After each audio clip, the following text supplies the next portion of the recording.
Hi, I'm Emily from Cedar Hill Garden Consulting, and today we're going to talk about planting from seed.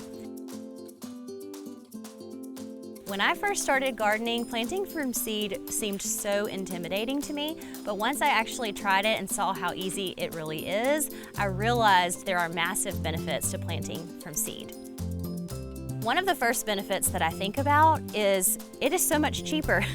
A pack of seeds is a couple bucks, and compared to a transplant that's 6 or 7, that's a huge cost savings over time.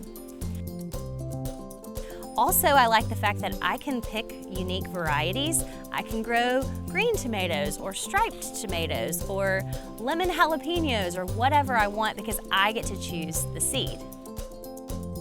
One of the most important things to remember when you're planting from seed is to plant at the right time. The best way to figure that out based on where you live is to consult something like the Farmer's Almanac or your local state extension.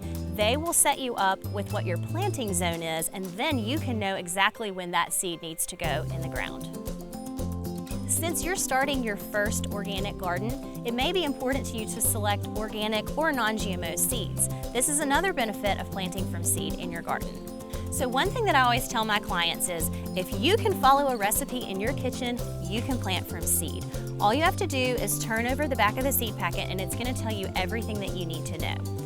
Seed depth is important, the spacing is important so that it doesn't get too overcrowded, and then perhaps the most important thing is just remembering to keep your seeds moist. If they don't have a root system, they can't get water anyway, so it's really important to hand water every day until your seeds sprout out of the ground.